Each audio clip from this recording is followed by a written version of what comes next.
this was kind of a heavyweight slugfest, but two different styles. And we were able to make it out in the end, but we knew it was going to be a tough game. I told the kids before the game that last year is, I'm only human, that when things weren't going well against Greenwich, as a human, I kind of have the moment where I'm like, this isn't good. I told them at halftime, I haven't had that feeling about you guys yet. Didn't have it in the Trumbull game with them, didn't have it against Greenwich this year, and I never felt it in this game like we weren't going to win.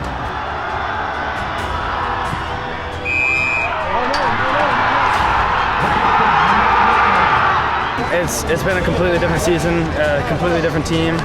The bye week, fifth week, helped us a lot. We completely changed everything, and we're a completely different team now. Everyone in that prep uniform believed, and we're on a 6-7 game win streak now. Going into Sunday, we're hot right now, so we're ready for whoever coming next. Trumbull. Yeah, Trumbull. All right, ready. At Rafferty. Surprised? No, Trumbull's a good team.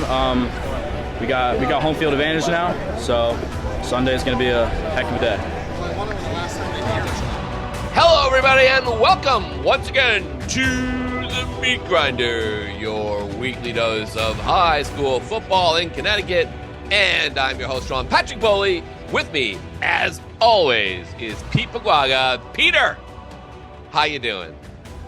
Good. 4 hours of sleep today. Ate a lot of donuts. Just trying to get through the next, week and a half. Can we just briefly show Pete's workstation here? His donut workstation. Look at that. Pete, I worry about you. So I woke up this morning, again, 4 hours of sleep, and I was like just so groggy that normally I go to places that are not Dunkin' Donuts, but like Dunkin' was the closest. So I ordered a dozen donuts and a large coffee with 3 shots of espresso. And I was like, your boy needs a little push this morning. So that's how I started my Wednesday. Pete, you have a date with a Nautilus after the Christmas season. I'm pretty sure. At the top of the show, you heard some of the wild scenes going on in this week's state quarterfinal action. 48 teams, 24 games, very good ones. Everything is great. What a great playoff. I'm so excited. We have 6 divisions. No, I'm actually not. But everyone seems to think that this was just amazing, and everything's great. Everything is so amazing with these close games. That was good on the night, but everyone's just, too. Your guys you're too short term here. Yeah, the games are great, but you spread everything out. What do you expect? I mean, I still don't think half these teams belong in. But that said, I'm turning around from being Mr. Grumpy Grinch over here, as I'm sure half the state thinks I am. It was a very good night of high school football. Yeah. We can at least say that much. Lots of good games, some surprising results. I mean, when you have a situation where half of the road teams win their games, almost half win their games, it's a lot of intrigue happening.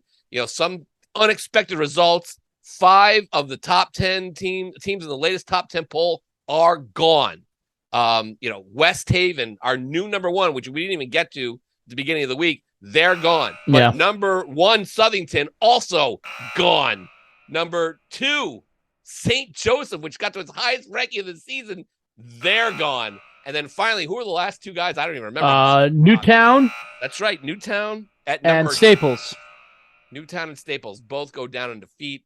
Teams that we've been talking about and praising all year, especially St. Joseph, even Southington. Some of the top teams in that top 10 are gone. So, Pete, a great night of high school football as far as just general competitiveness and results are concerned. I think we were all concerned that there were going to be a lot of blowouts, a la the last 10 years, but we didn't get that in the quarterfinals. And it seems like we have a nice setup for the semis this week.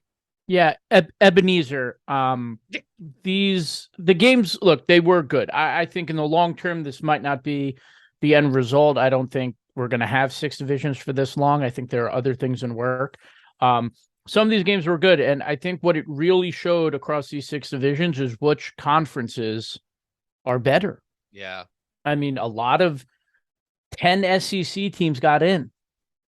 All 5 SEC Division I teams got in. And I think what it does is it kind of shows us a bigger picture of what the issues are. Look, don't get me wrong. We're going to talk about games that were awesome. But we're also looking at Notre Dame's playing in Class M. North Haven's playing in Class Double M. Like, those are big issues across the state where we're looking, and it's like, yeah, Notre Dame enrollment, sure, they're an M school.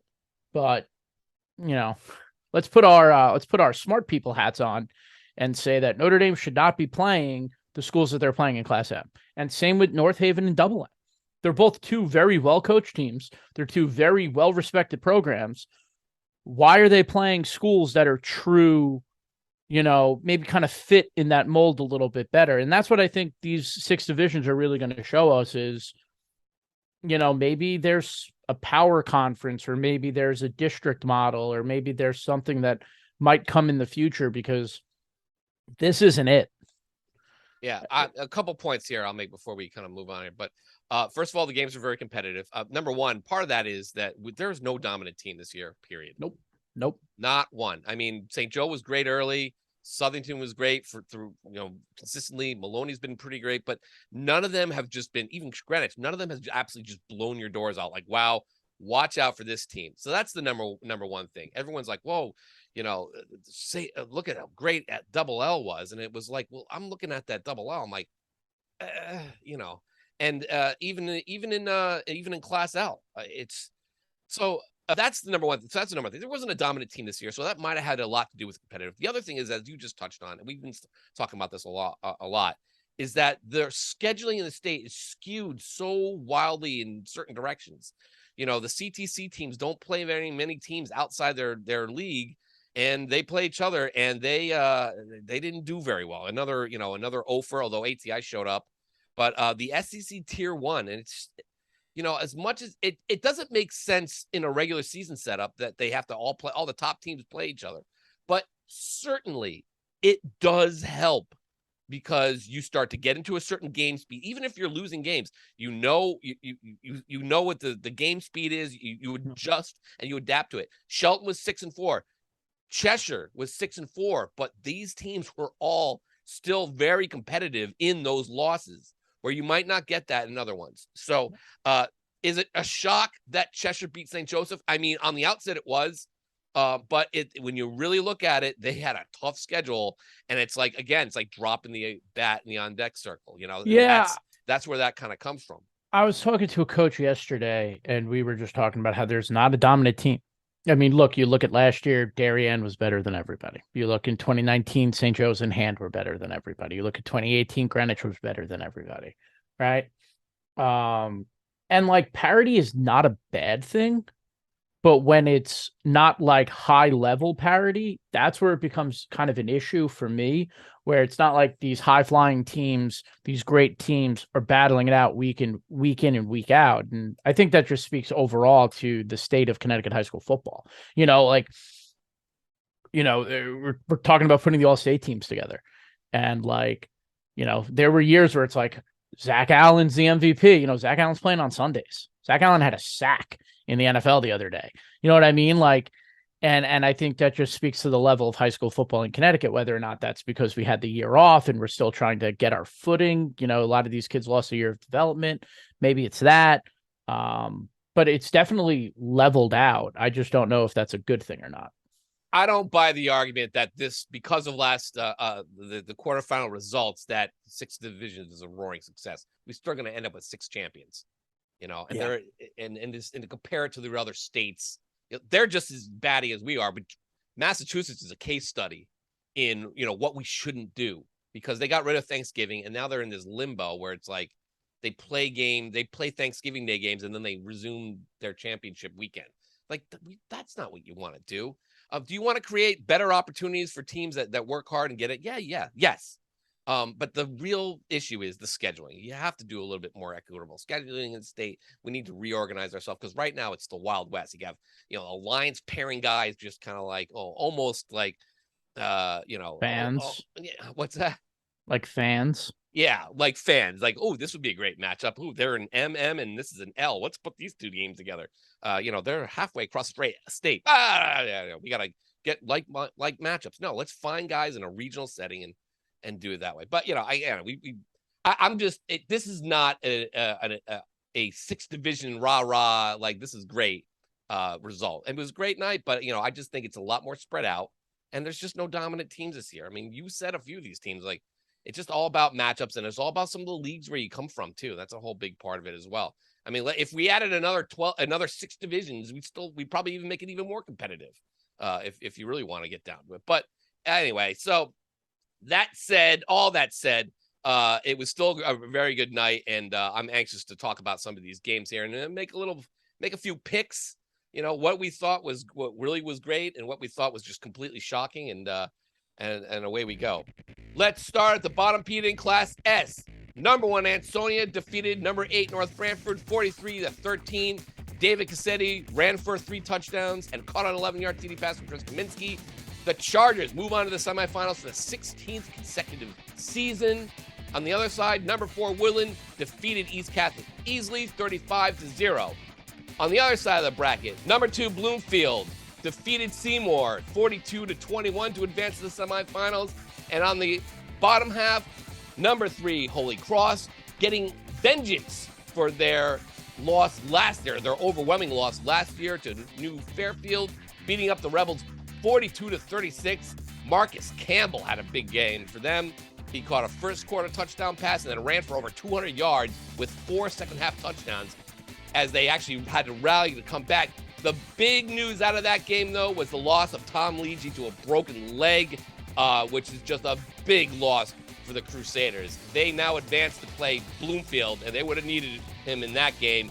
The 2-3 matchup, and then Ansonia faces Woodland in a rematch of the game, won overwhelmingly by Ansonia, Pete, in the early on in the regular season. So there it is. There's your Class S setup. It's basically the top teams in the NBL still alive facing Bloomfield for a right to go to the finals. Yeah, kind of surprised by the Holy Cross score after last year against New Fairfield. New Fairfield dominated, but Marcus Campbell is an awesome player. We saw him against Naugatuck. I saw him against Ansonia. He's the real deal. So though they are going to miss Tom Leegey, I think Campbell is super talented enough to get them past Bloomfield. Yeah, it's a lot of weapons though that Bloomfield has. That's going to be a great game in that, but that's just awful. It stinks to see. We hate to see that. Moving on to Class SS, number 1 Cromwell Portland was in a bit of a dogfight with James Green and Ledger in their game, but advanced 43-34. A big game from Alex Hare, ran for 2 touchdowns and caught the winning TD pass from Cole, the eventual winning TD pass from Cole Brisson to advance to the semifinals. The defending champ still alive. In the 4-5 game, number 5 Barlow rode who else? Your guy, my guy, Danny Shaven. 25 carries, 150 yards, and 3 touchdowns to put Barlow up big early, and then had to score a late TD to stop a little Granby Canton comeback. They advanced to the semifinals to face Cromwell Portland. At the bottom half of the bracket, number 6 Valley Regional O-line giving Foreign the business 26-13.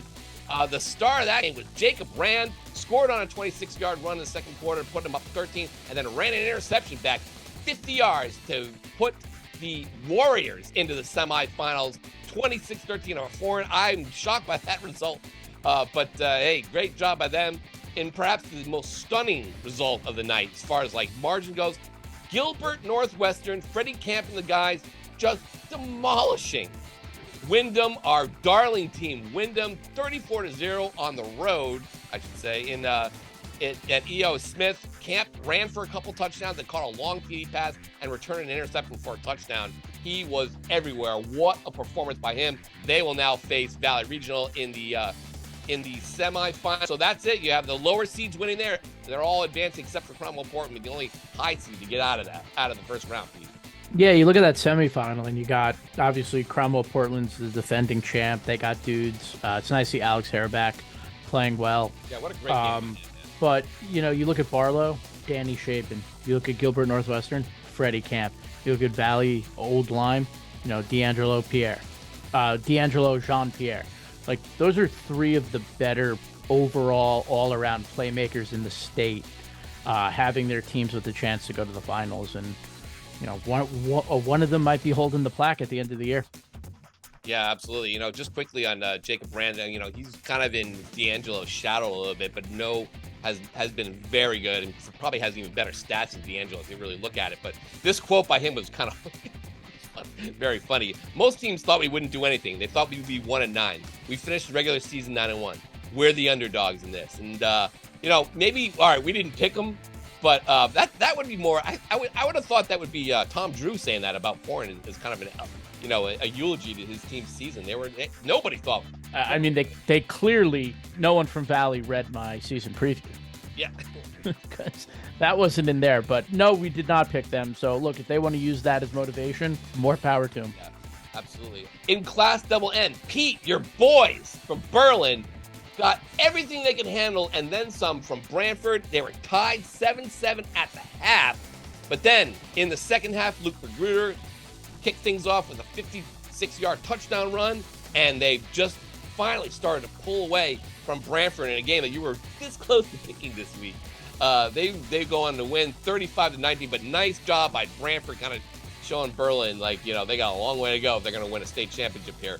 That in the 1-8 game. In the 4-5 game, Rockville kind of had a little bit of trouble with ATI. We made a lot of the CTC, Pete, not really being, maybe they have their own division. And while that may be the case, ATI, they hung around. They let at least Rockville hung around a bit. And, Malachi Mapp only had 39 yards on 11 carries rushing, but he also had eight tackles and an interception. And, Brady Ramsdale had a nice second half, three TD passes in the second half just to shake them off. They advanced to play Berlin in a game that should be fascinating, Class M. And then on the bottom half of the bracket, it's an all-SEC matchup. Notre Dame West Haven just obliterates Harvard Public 42-0. And then down at the bottom, number 3, Law advances 42-13 over Ram. Our guy John Nider with another big day, running for 236 yards and touchdowns of 59 and 68 yards, and threw another 54 yards and a touchdown. And he also cut a touchdown pass. He did everything but drive the bus, as they say. 42-13 over Ram. They advanced to play Notre Dame out of Tier 1, the scenario we all hated to see. We all knew we were going to see. We didn't want to see it, but here it is. It's Notre Dame versus Law at Veterans Field. Pete, in Class M field, Berlin and Rockville, Notre Dame and Law. What can you say about it? Notre Dame start, preparing a fan bus to go up to CCSU or Rentschler. Yeah. And then police escort back because, this is yours to lose. Yeah.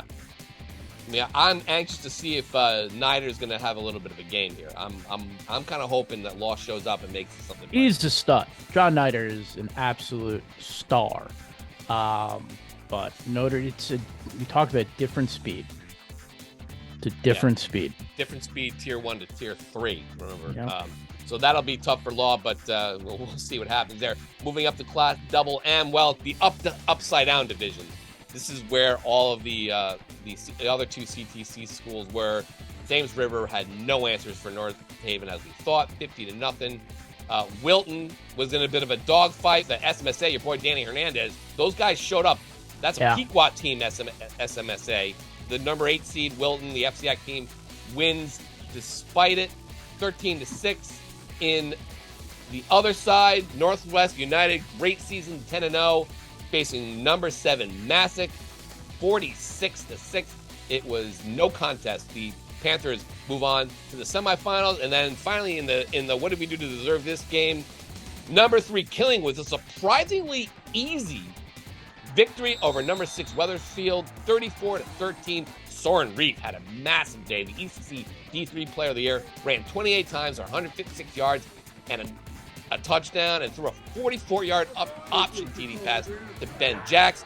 Keith Perry also chipped in with 171 yards rushing on 14 carries for Killingly, and 34-14 over Weathersfield. I was kind of shocked by that, but all the lower seeds here in this class advance.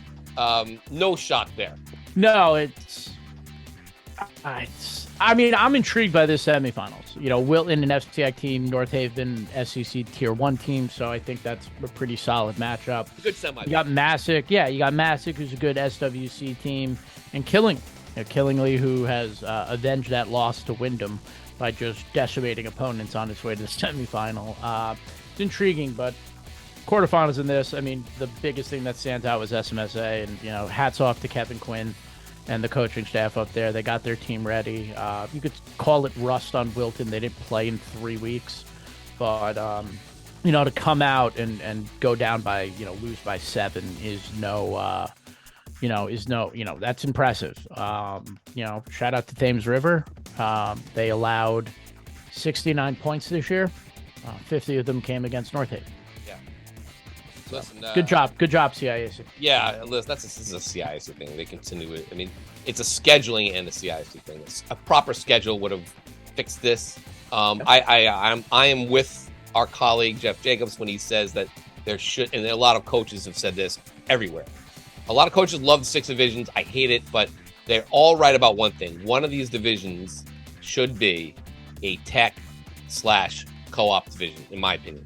I think that those are 2 easy common denominators you can kind of mesh together, because a lot of these tech schools are co-ops, and this gives tech schools the option to co-op if they want to, also to maybe boost themselves in a tech/co-op division. If you want to co-op, now you're against like schools as well. I think that would be great for a 5th division. I'm still not convinced there should be a 6th, but if you want to do 4 and then that, I'm totally 100% behind that. Anyway, moving on to Class L. This is now, it starts to get a little interesting. Very interesting results here, Pete. Let's start at the bottom and work our way up here. Number 3, Maloney, down 7-6 to New Milford going into the 4th quarter in that game. New Milford playing its first state playoff berth ever, and Darnell Bronson had a touchdown run, and things are looking kind of dicey for a former number 1 team. But our guy, Dante Kelly, just went off in that 4th quarter. Kelly returned a punt, 57 yards for a touchdown, caught a TD pass, and then had 2 interceptions to advance the Spartans, the defending Class L champ Spartans, into the semifinals. They will play Shelton, which defeated Newtown 21-20 in a game we thought was going to be a slugfest. John DeCamps had several big catches, including the eventual winner early in the 4th quarter from Michael Kinnick. They kicked the extra point to go up 21-20. And Aiden Sapansky, who's had a great couple games here, he picked off Jaden Cordova to hold off Newtown, and then they got one more chance, Newtown, to win the game with a field goal. They drove 58 yards down to the 20 with seconds left, but the field goal goes wide left, and Shelton, number 7 seed, advances past their pals from Newtown. They'll face Maloney in the semifinals. And then up top, number 4 New Canaan, also in a bit of a slugfest with Naugatuck, Jet Hall, Mikey Diedelbaum, and Caden Martin, all doing very well and pounding the ground in clock control, 7-7 late. But Hunter Telesco, 127 yards and 18 carries, including a 65-yard touchdown run right after he had a 77-yard wiped out because of a penalty. Telesco puts him ahead for good. Groff kicks a field goal. New Canaan and its defense only allowed 7 points. So, that's been their MO all season. They advanced to the semifinals. I mean, what's the semifinal without New Canaan, I guess? 17 in a row. Unbelievable. You just don't beat New Canaan. But good job by Naugatuck, and Coach Chris Anderson has got his guys going in the right direction. And then finally, the game that you were at Kennedy Stadium, Pete. Number 8 Cheshire, but got in just barely, thanks to Darien losing on Thanksgiving, and then Harding knocking off Bridgeport Central. They got to play number 1 St. Joseph, which has probably played the toughest schedule of anybody in the state. And what happened? 24-14. All I can say there is, Matt Jeffrey. He is a star. I was joking with him after. I was like, dude, you sure you want to go play lacrosse at Notre Dame? But I will tell you, I watched highlights of that kid all season, and I knew he was fast. Watching that live is different. It hits different. He is so fast. He was, Coach Joe Delavecchia for St. Joe said it. He's like, he was everywhere. He was at quarterback. He's at wide receiver. He's at running back. Like he said, he goes, there's not a team in the state that has a guy that can match Matt Jeffrey. And that's hard, because once he got into open space, he was gone. And he also had an interception. But what, this looks like, it stands out. Like, there's a lot of guys that we're going to hear from again. New Milford, we're going to hear from Bronson again. He's only a sophomore. He'll be back. New Milford will be back. Naugatuck, Jed Hall, Caden Martin are back. They're both juniors. Sad to see Michael Diedelbaum go. He is a lunch pail player. He's an awesome grit. When I think of grit, I think of Michael Diedelbaum. St. Joe's, a couple of guys that are going to be back. But this is a pretty interesting semifinal. We got ram on ram action in the first semifinal at New Canaan, and then we got the defending champs against Shelton, who played a really tough schedule too. This is they're coming off their annual matchup with Newtown. It feels like at this point. I'm pretty sure they played 2016, 2017, 2019, 2021, and now this year. So there's a little rivalry budding there, and Maloney, Kyle Valentine, the quarterback, he got knocked around, a little dinged up. He didn't play in the second half of that game, so it'll be interesting to see what his status is for that game. Yeah. But two really intriguing matchups. I mean, look, Cheshire can score. New Canaan's got a really good defense. New Canaan has struggled to put the ball in the end zone offensively. Cheshire's defense looked really good against St. Joe's. So I'm really intrigued by that one. And then obviously Shelton Maloney. Look, what Shelton team is going to show up? Is it the Shelton team that just beat Newtown? Or is it the Shelton team that disappears for halves at a time? That's what I'm really intrigued by, because Maloney, Kevin will get them up for that game. That said, also Dante Kelly, stud. Yeah. And even JoJo Gonzalez had a great game too. We expect that out of him at this point, but he had a really good game as well for Maloney.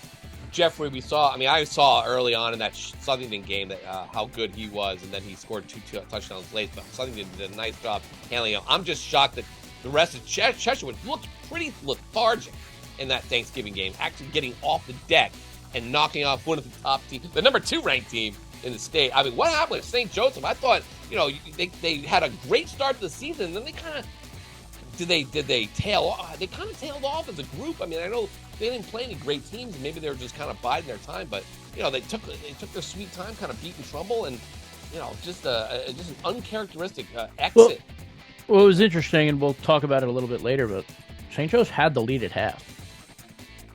They came back to take the lead at half, so it had a lot of it looked a lot like the Thanksgiving game, but didn't turn out that way. Yeah, listen, I mean, I think the takeaway from St. Joe is nobody expected to be there to begin with. I think you can kind of hang your hat on that a bit and look at the teams you beat during the regular season. I mean, this for Coach Joe Delvecchia. I mean, he's won a lot of state titles, but I mean, this is, I would say, one of his most impressive coaching jobs. Yeah, it was excellent, and it's too bad that she ended short of at least getting into the semifinals. But great job by Don Trust. Oh, Don, I got video clips. Hopefully you put them up. Him jumping on the sideline after interceptions, like running out to meet the kid, like doing like the jump chest bump, and his lovely wife Christine Druss, the softball coach at Cheshire. She is an amazing softball coach on top of it, but I love when I go to a Cheshire game and she's making sure he's drinking water after the game because he was a little really uppity, and then when Cheshire wins a softball SEC title, who's on the field going nuts, high-fiving everybody, it's Don. It's so cool. It's one of my favorite things that is going on right now in high school sports. Yeah, we're big fans. So good job by him and the guys. I didn't know you had it in you guys, especially. It was incredible. It was truly incredible.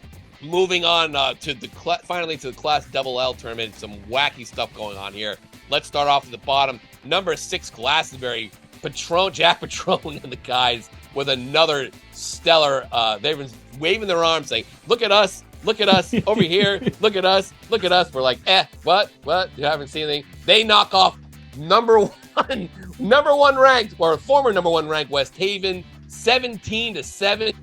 In a game that they just played lots of defense. They doubled West Haven on the ground, 400 yards to 200. Patron did well, but it was a total team effort, and they advanced to the semifinals with an amazing effort. West Haven, which started out the season 9-0, goes down in defeat 2 straight games at the end of the year. Really kind of a disappointing effort. Avian Adams had an interception, but they just couldn't recapture the magic in the beginning of the season. And, this coupled with the game above it, number 2 Greenwich beating up on Hamden 47-7. Now, we know Hamden was kind of banged up as well, but the SEC Tier 2 teams, 2 of them, both went down in defeat after being considered to the league's top teams. So, I mean, I guess there is something to that after all. Yeah, it was interesting. A little disappointing. I know they obviously feel disappointed, but I thought West Haven would put up more of a fight against Glastonbury, and with Hamden they are banged up. Yeah.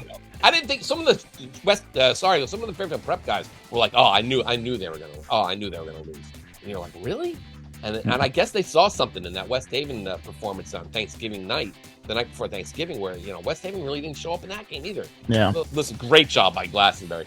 I know we kind of tease them a lot, but that loss to Hall after to end their unbeaten start. They were waving their hands, look at us, but that loss to Hall really kind of put a crimp in their style, and they've had to do a lot here to get it back. I think they're fully now ingrained in the consciousness in the semis here. Moving on up to the top, you had number 1 Southington. They regained their number 1 ranking. I guess if you have the number 1 ranking, you're jinxed. I put it in the upset post. It's the new Madden curse. Yeah. The GameTimeCT number 1 curse. You get number 1, run as far. Yeah, luckily the new number 1 team, the new number 1 team at the end of the year won't have to worry about it until August.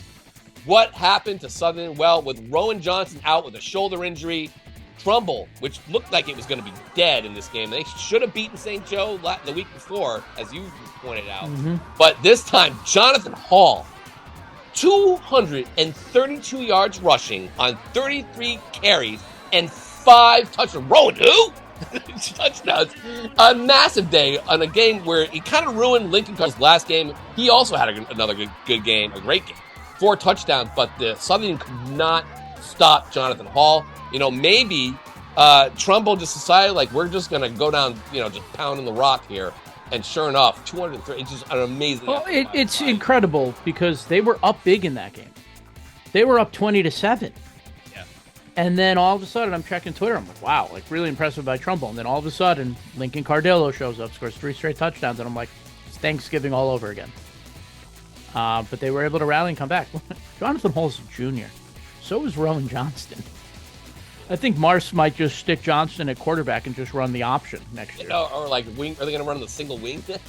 Why not? I mean, they got they're going to be replacing quarterback. Right? Yeah, they're graduating a quarterback. They got 2 really good running backs. Look, Hall showed a lot in that St. Joe's game.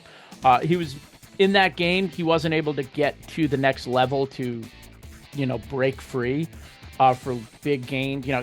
Don't get me wrong. He was still averaging 6 yards a carry in that game, but there was none of that big touchdown runs in that game, and it looked like he was able to do it against Southington. And finally, one of the best games of the night over at Staples Field, 23-22. Fairfield Prep survives. Number 5 seed Fairfield Prep survives Staples, 23-22. And once again, just a great defensive effort by the Jesuits. They go up 13-0 early, and Staples just couldn't stop them. And it looked like it was going to be the old Fairfield Prep MO, where they score a couple early touchdowns. This happened against West Haven, and they kind of sit back, and then they play a little bit of defense. But that was going to be a tricky proposition against Caleb Smith, Tyler Clark, and James Hillhouse, and that great offense by Staples. You knew that they were going to come back in that game, and sure enough, down 16-7 at halftime. Big kickoff return, and then a quick score. They get within 16-14, and then take the lead for good on an 80-yard, 10-play drive on another Smith run. So that was 22-16. Prep converts a big 4th and 8, and then Tyler Smith finds Ryan Prezano for the tying score, and then the kick by Rob Murphy gave him a 23-22 lead.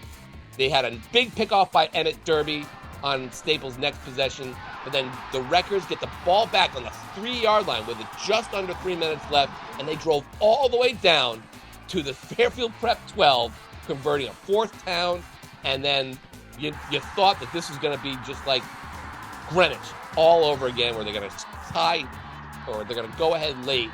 But John Morris, the defensive back for Fairfield Prep, tips away a pass intended for Clark at the goal line with 3 seconds left. They had to try the field goal, and it was just wide left. In fact, it almost decapitated me, as you'll see in the film.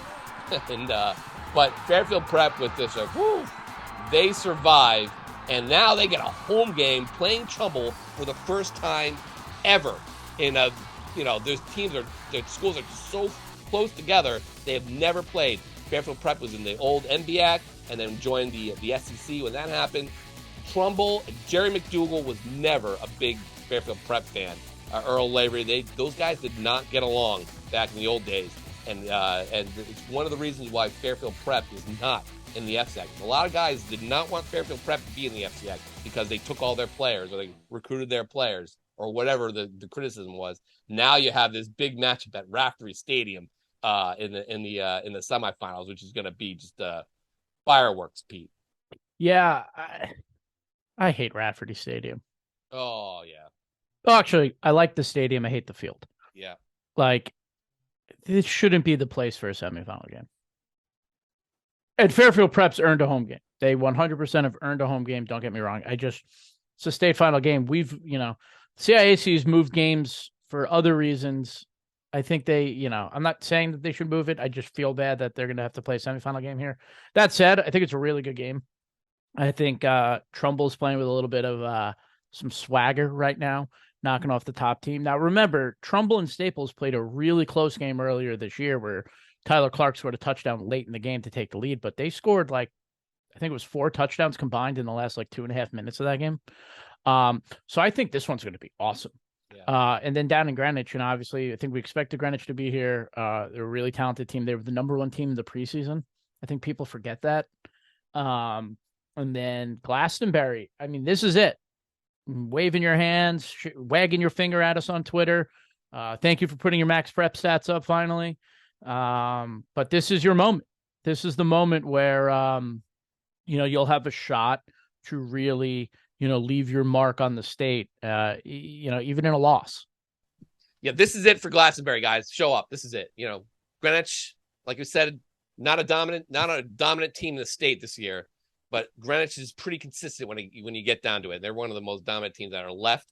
Now this is your time, Glastonbury. You gotta, every time a CCC team has gone down to play Greenwich in the state playoff, it hasn't gone very well. Just ask New Britain. I think there was another one also too. I think Hall or something like that. So it's been kind of tough for them. But the other thing I'll say about Raftery, Pete, is it's a problem. It's impossible to watch a game there and not be just completely annoyed because you don't see any football lines. You have to get even on the field. I'm sitting there standing on the field and I can't see any lines.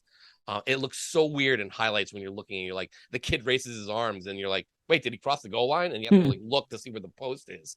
I know Fairfield Prep has nothing to do with it. Yes, so this is not on Fairfield Prep. It's not on Fairfield Prep. This is totally a Fairfield University thing. And somebody's got to put their foot down because there are teams that go there, especially when you're playing a neutral site, or not a neutral site, especially when you're playing a playoff game. Your opponent comes in and it's like, I don't even know what we're doing here. So I can imagine Trumbull is not very happy. And all other teams have expressed themselves either publicly and privately how it's really annoying to play at Raftery Stadium. But hey, as far as Fairfield Prep goes, they will take it. It's their home game, and and we'll see what happens. But they've can you imagine they were 1-3 at one point? Fairfield Prep. It's impressive. It's impressive, and they're the hottest team in the state right now. But yeah, so Pete, those are your semifinalists, and now let's go back the other way with the Petey Page Views Pick'em Podcast hybrid episode, crossover episode number 3. Pete, take it away.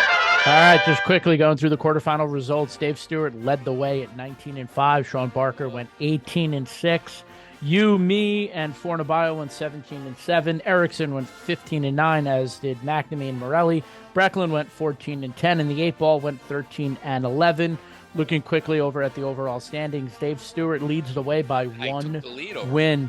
Yeah, he did. He's 110-44. We've picked 154 games so far this year. Sean Bowley and Mike Fornabayo are game back at 109-45. Sean Barker 104-54. McNamee and Morelli 102-52. Brecklin 154. Myself 98-56. Erickson 91-63. And the 8-ball sits at 82-72. I think this might be the first year that the 8-ball has a really solid chance of finishing over 500. Didn't it finish 500 last year? I don't think it did. I think it finished under. Okay, maybe I'm wrong. But that said, I mean, Dave Stewart had the lead last year heading into the championships, and he got cocky and blew it. So, we got, what are we picking, 12 games? So there's a lot still for movement. I think it's going to be close heading into the championships, but like Sean said, we're going to start at Class Double L, and the matchups, like we talked about earlier, number 8 Trumbull going to Rafferty to play number 5 Fairfield Prep, and number 6 Glastonbury going to Cardinal Stadium to play the number 2 Greenwich Cardinals. All right, Trumbull Prep. We talked about Prep. They're the hottest team in the state right now. They started 1-3. Here they are sitting at 8-3. With a chance to go back to the Double L finals. They went last year, lost to Darien. Here's Trumbull. Huge win. Biggest win for Mars at Trumbull. Yeah. They've had 3 losses this year. They lost to Greenwich, they lost to Staples, and they lost to St. Joe's on Thanksgiving. But they knock off the number 1 team in the state. When it comes down to it, when it comes down to big games, you want dudes or hims, like all the cool kid dogs. Like all the kids say, Trumbull's got them. Hunter, Ben Carley, Jordan Black, Jonathan Hall right now, it's still up in the air whether, Rowan is going to come back in this game. I had heard on Thanksgiving, potentially he could be back if they make it to the semifinals, but, we'll see that day. You got a guy like Hall running around with that offensive line opening holes for him. I mean, I could be back and help Trumbull. I think Jonathan Hall's a little bit better than you. Yeah, oh yeah. And then on the other side, Prep's got dudes too, right? Langus, Morris, Wachowski, Priasiano. Yeah, we love Wally on this show. Yeah, we love him. They got dudes too. So we got dudes, got dogs all over the field. Sean, I'm gonna let you go first on this one. These teams have never played. Prep's extremely on fire right now, and Trumbull just knocked off the number 1 team in the state. I mean, these are 2 heavyweights going at it, and a win for Trumbull would just be insane. But Sean, I'll let you go. Yeah, first. a win for Trumbull would be insane. Get ready for a little sanity here. I think the ride ends for the Eagles. Fairfield Prep defense, I think is a lot better than Southern's defense. They showed it, and they did a nice job on Tyler Clark in the quarterfinal round. They blanketed him. They decided to let James Hillhouse beat him, and he had a great game. He had like 5 catches for $130 or something like that. And but they were like, they stuck to their game plan. We're not going to let Clark beat us. And so properly motivated, and they're disciplined. Fairfield Prep, I think, their defense is just so good, and they do just enough on offense to make it difficult for teams. So with that said, I'm going to go with Fairfield Prep here. I think Trumbull's going to show up, but it's hard for me to pick against an SEC Tier 1 team with them going 5-0 in the quarterfinal round. Pete. This one is a struggle for me. Yeah. This one is a real... it's my boys, It's Mars threatened to take away my beach pass to the town. Hold on a second. Where's the beach in Trumbull? I don't know. I have a park pass. I don't know. He called it a beach pass. But I don't know. But I'm like struggling. Do I want to go with the crazy pick, or do I go with Prep being the playing the best right now in the state? And I know I'm out of it. Crazy picks. I am all about crazy picks, and I emotionally not emotionally. Late last night, I made my picks at like 4:00 in the morning. I was putting together the semifinal capsules, and I went with Trumbull. And really? I'm going to stick with it. I'm going with Trumbull in this game. I think they're on a high, coming off the win against Southington. I think, look, Fairfield Prep's defense is awesome. But I think Trumbull will be able to score a couple of touchdowns on them, and it's going to make it a lot harder for Fairfield Prep to come back in this game. So I'm going with the Eagles to go to the championship. Wow. Jerry McDougal, the ghost of Jerry McDougal, is not happy with me. So, but hey, Wally's not happy with you, Pete. Wally's going to be very sad that you picked against them. You're going to hear it. You're going to hear all about it when Fairfield Prep wins. Next game, Pete. All right, next up we got number 6 Glastonbury. Like I said, they're playing Greenwich. Glastonbury, Jack Petrone, he didn't even score. Yeah. I think He did really well on defense. He had a great defensive game. He rushed for over 100. I think he rushed for 156. But they had other guys who scored. Drew Curto caught a touchdown.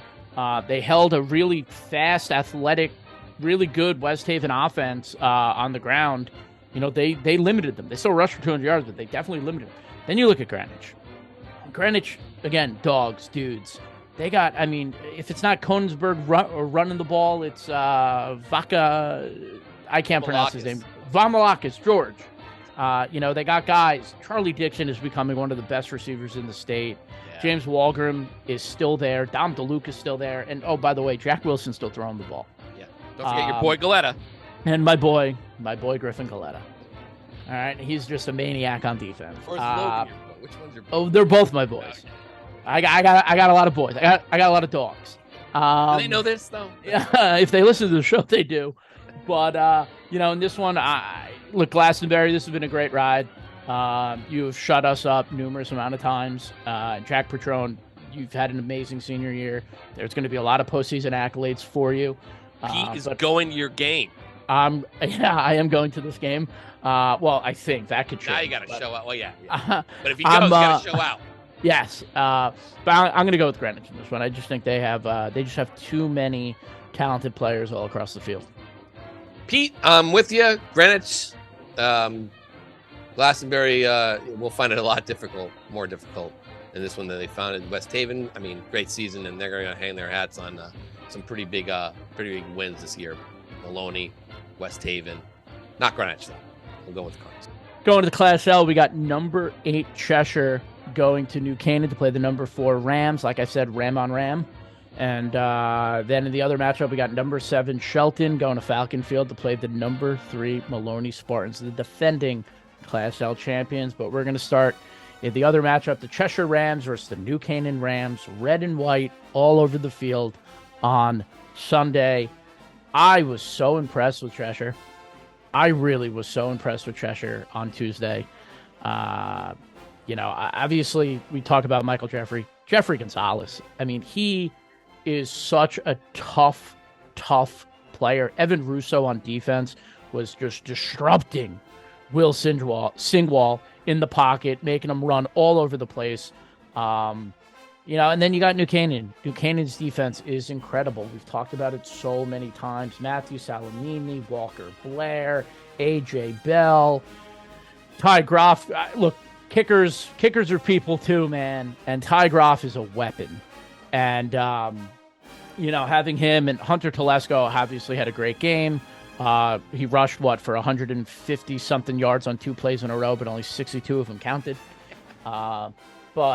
Sean, I went first on the last one. You're going to go on this one, but I'm confident in my pick that I'm about to make. But I'm going to let you go first. Oh, you're going to let me go first? Well, I'm going to upstage you here. I'm going to go with Cheshire. Darn it! I'm going to upstage you, Pete. Listen, Matt Jeffrey is one of the best players in the state. Their defense just as good, maybe, as New Canaan's is. New Canaan has weapons, but it's going to be a slugfest, and I'll take the guys who have the better offense in this case. In this case, the better player is going to be on the other Red Ram side of the field. Everyone's going to have to wear glasses to figure this out. Another guy you kind of forget to mention is Brett Rochford, the defensive end for Cheshire. He's been very good in the games that I've seen him play. It's going to be tough going into New Canaan. They got a great coaching staff, Lou Marinelli. The whole 9, but sometimes I wonder about what's going on with New Canaan's offense the last 2 seasons, and they're going to be seeing a lot of Matt Jeffrey in this game. I just kind of see it. I'm going with the Rams, the other Rams. Yeah, you upstaged me. I was going to go Cheshire. I'll go with Cheshire. I am going Cheshire again. I did these picks at 4:00 in the morning. I was on. Don't give me the option. No sleep, but I know I'm going to Cheshire. I was just so impressed, and just watching them, listening to Don Drust and the other coaches and the team, they're playing for something, man. They are playing. It was after Thanksgiving. I just want another week with these guys. You win, okay? Now you got another. You got another week, and then it's going to be a week after that. I'm not getting in the way of the Rams the Cheshire Rams now. Cheshire Rams. I'm going with Cheshire. It's not quite the foreign baseball equivalent. Yeah. It's to go 7 wins. But imagine Cheshire going to the state finals. If Cheshire goes to the state finals at 8-4, that would be wonderful. Because I'm picking them. But all right, so we're both going with Cheshire. All right, I dig that. All right, the next one, Shelton at Maloney. This one also very interesting. Shelton has had such a weird up and down season. They show up and show out, or they disappear. They've lost some close games. All right, even the games that they've lost, they've been in. Then you got Maloney on the other side. Maloney's 10-1, the defending champions. Struggled against New Milford of the SWC for 3/4 of that game. We don't know if Kyle Valentine is going to play in the game for the Spartans this weekend. Shelton has a lot of different guys doing different things, right? Ricky Fiola was out. The other kid, yeah, I know, but he was out on Tuesday. They had a player step up. He came back. He played well. Aiden's playing well. John DeCamps. John DeCamps is playing well. He played well in the Xavier game as well. Kinnick's throwing the ball well. Kanye Tinney is playing very well. Then on the Maloney side, Dante Kelly. We fell in love with Dante Kelly after the Southington game. JoJo Gonzalez is an amazing player. Boganski's still there running the ball. My biggest question is which Shelton team is going to show up. I'll tell you what, Pete. The good Shelton team. I'm going with the Gales.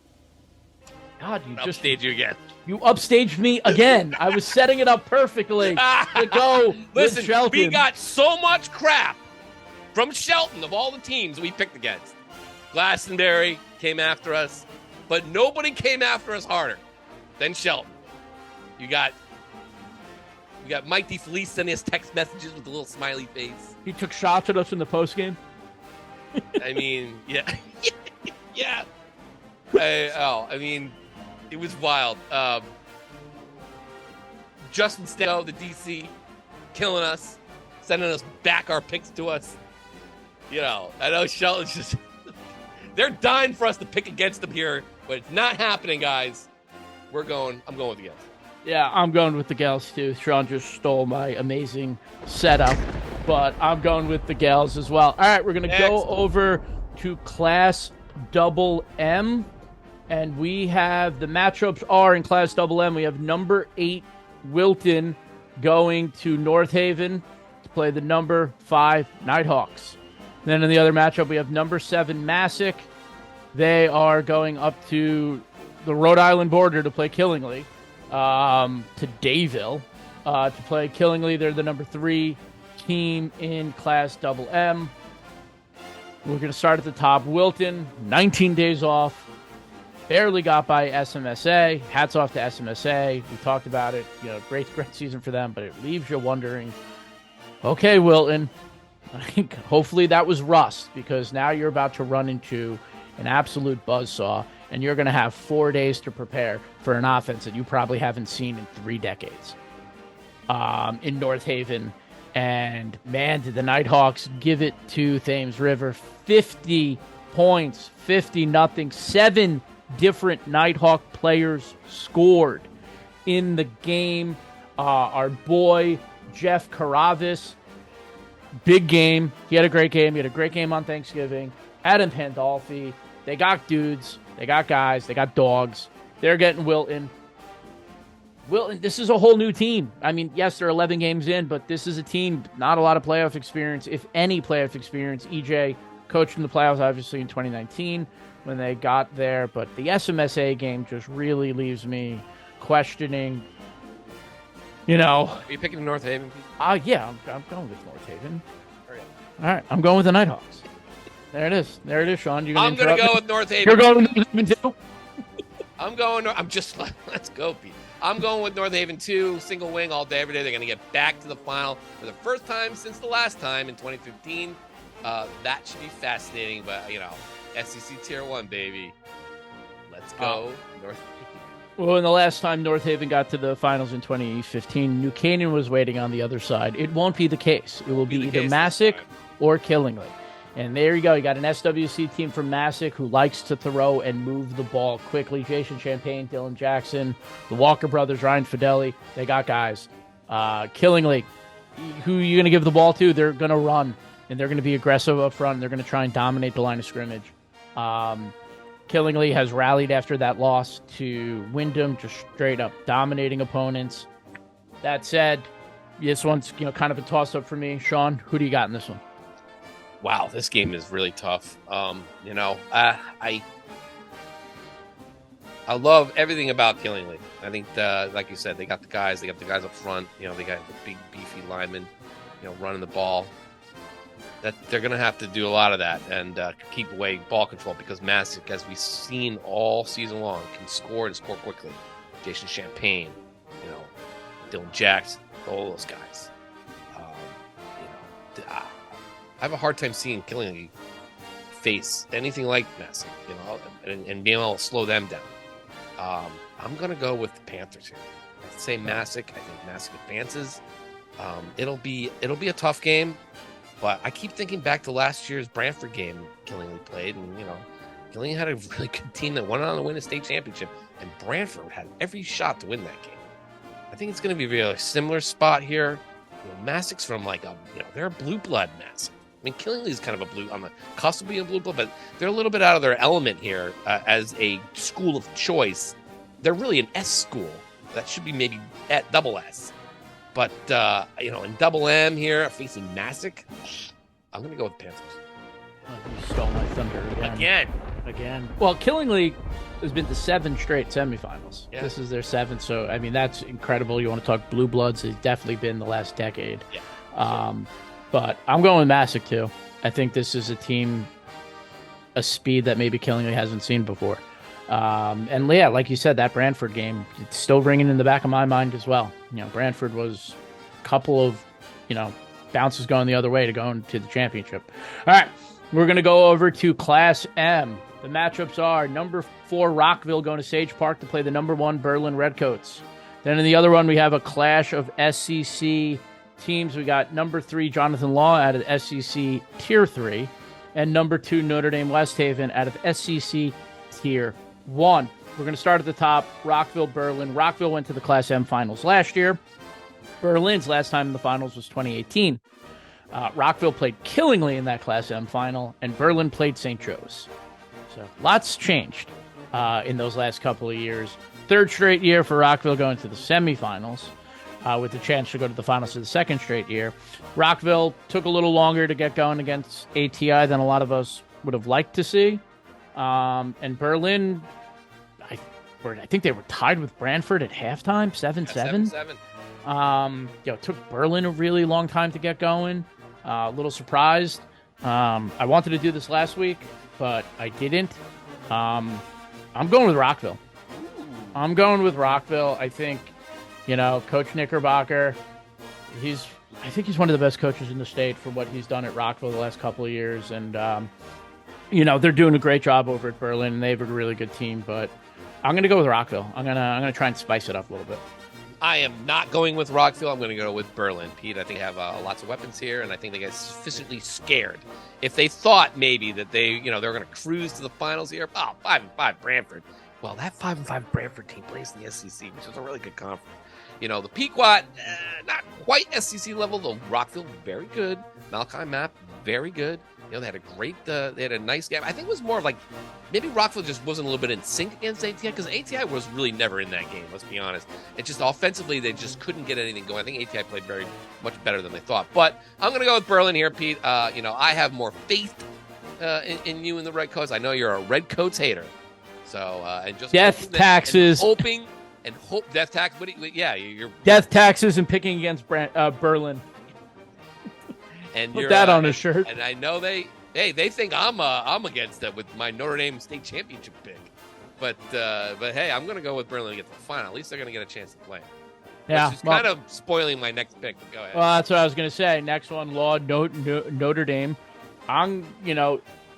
John Nider is really, really, really good. Matt Haggerty is a really good receiver. Michael Nider, John's brother, who's the one who threw him the touchdown pass in the quarterfinal game. But I think this is just a different level of football. Notre Dame at SEC Tier 1, 8-3, beat Hamden on Thanksgiving. I'm going with Notre Dame. Different speed, SEC Tier 1, different speed, different strength. Law doesn't play any of these teams. You maybe should argue we should go back to that old system where they were locked crossovers.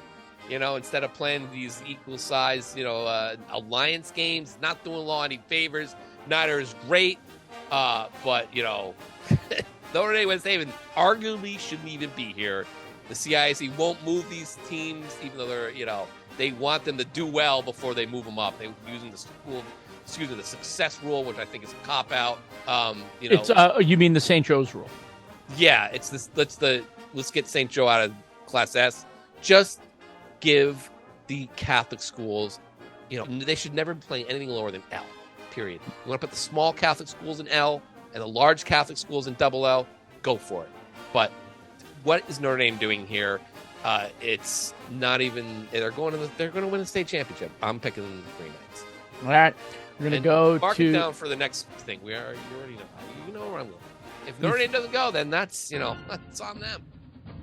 All right. Put the pressure on, but off to Class Double S. The matchups are number 5 Barlow at number 1 Cromwell Portland, and on the other side we have number 7 Gilbert at number 6 Valley Regional Old Lyme. We'll start at the top. Barlow, Cromwell Portland. Danny Shaben, still a dude, still a dog, still killing it.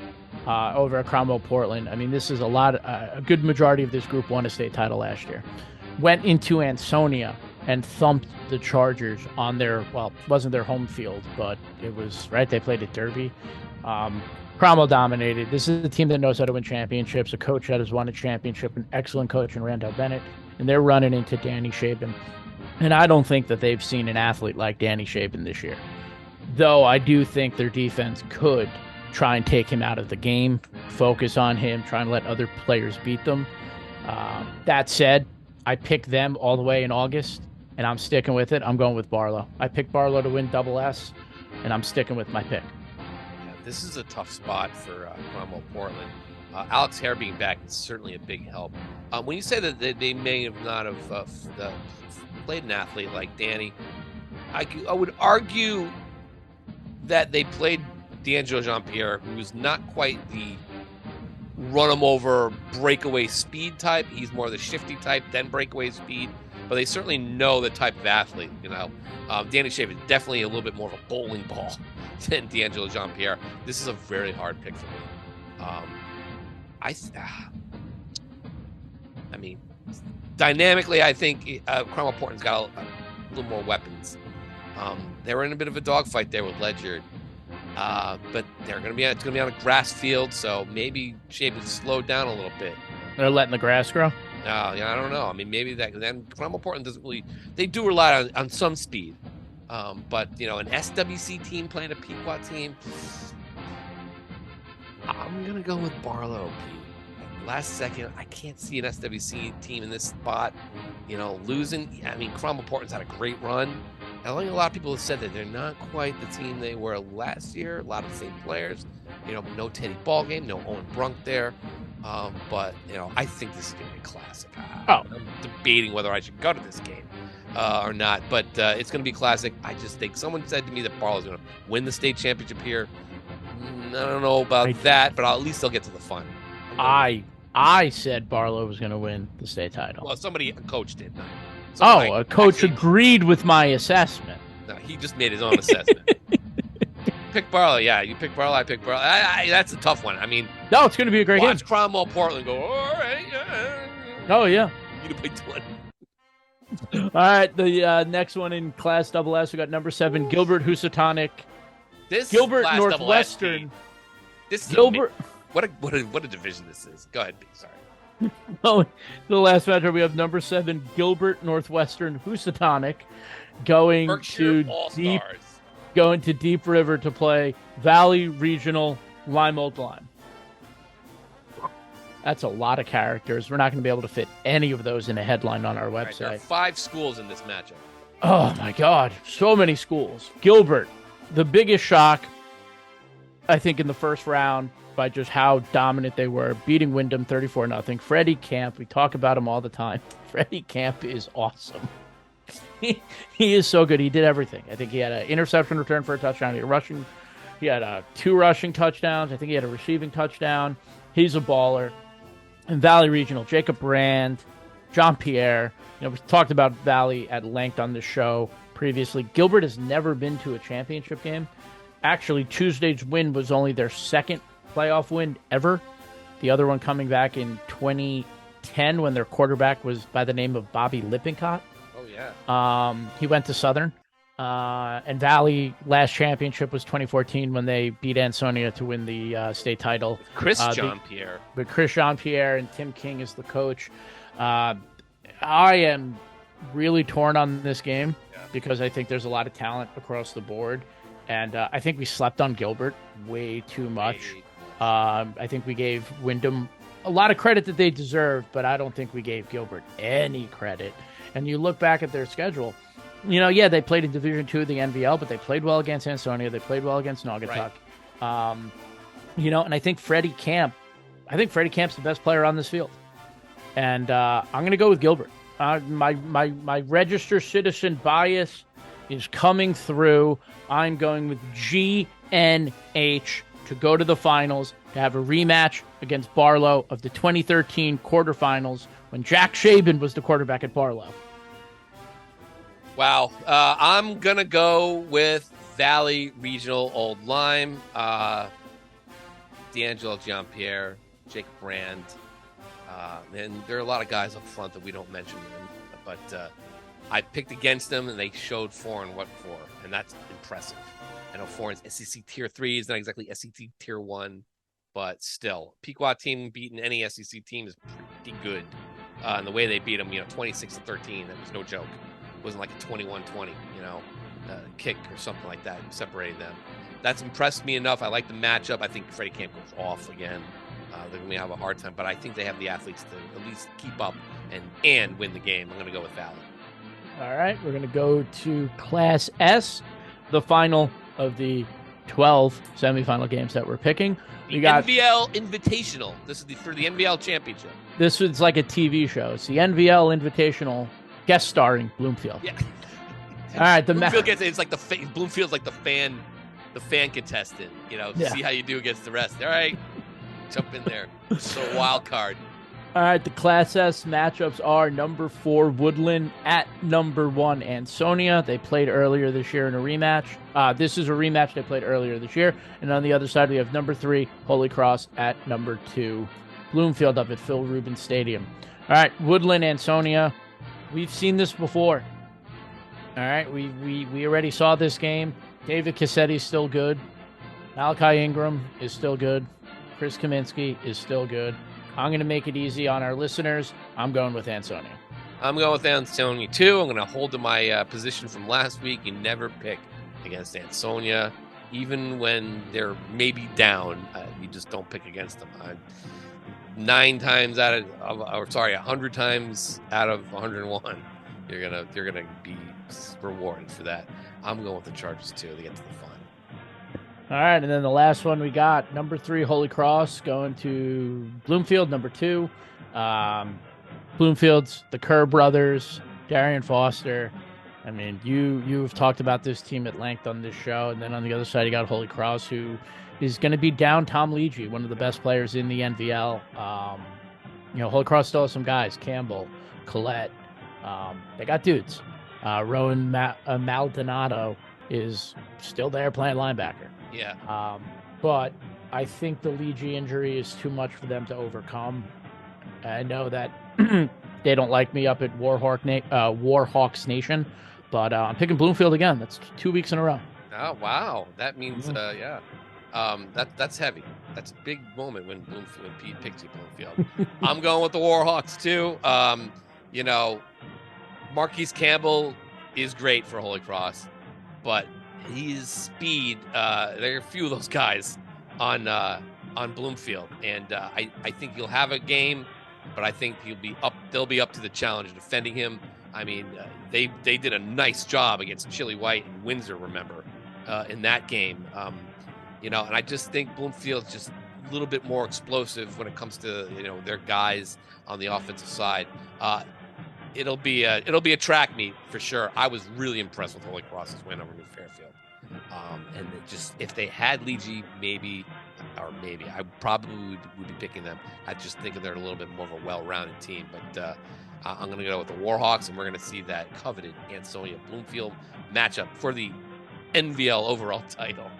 That is true. All right, so that is the 12 semifinal games. We will be back, Monday. We'll be recording on Monday next week for the championships. So yeah, I mean, hopefully the picks go my way this week. I just don't want to finish in the bottom. I'm trying to win this thing, man. I know. gotta. That was a, hopefully, some of these. I don't know. Hopefully, some of these picks come through. I gotta win that. I gotta win that prize. I gotta bounce back. I gotta show myself. I'm usually good in the postseason, but this has been a really tough postseason to pick. We didn't even do overall champions. I mean, I don't even remember what I picked at the beginning of the season. Did we do that? Yeah, we did. What did we picked overall champions. I just remember I picked Barlow. I don't remember who I picked in all these. So I have to actually go back and look at that. Unfortunately, I don't remember off the top of my head. But so I mean, I think Ansonia was the one I picked here. To be honest with you. Well, you should definitely listen back and write them down so we have them for next week. Yeah, we'll check that out next week, or you can listen and mock me. But thanks, Pete. That's the Petey Pick 'em podcast. This has been the Meat Grinder. We are one. Not even. We're just a little over a week away from the end of the season. We got semifinals 12:30 at a home site near you on Sunday. That's Sunday, 12:30. It should be a great day of football. And on to the championships we will go. Rensselaer or CCSU, we'll find out that on Monday, right? Well, not Monday, the day after the semis, right? Or yep. Or do they? They won't announce that before the luncheon. And the luncheon's on Tuesday. And we're gonna have a lot of coverage. Lot of coverage. Stay tuned. Go to GameTimeCT.com. Go to your little bookmark button. Put it right there at the top. Yeah. Follow us on Instagram. Whatever. All that stuff. Okay. All right. Let's get out of here. Pete, thanks very much. For him, I'm me. We'll see you next week. Love you all.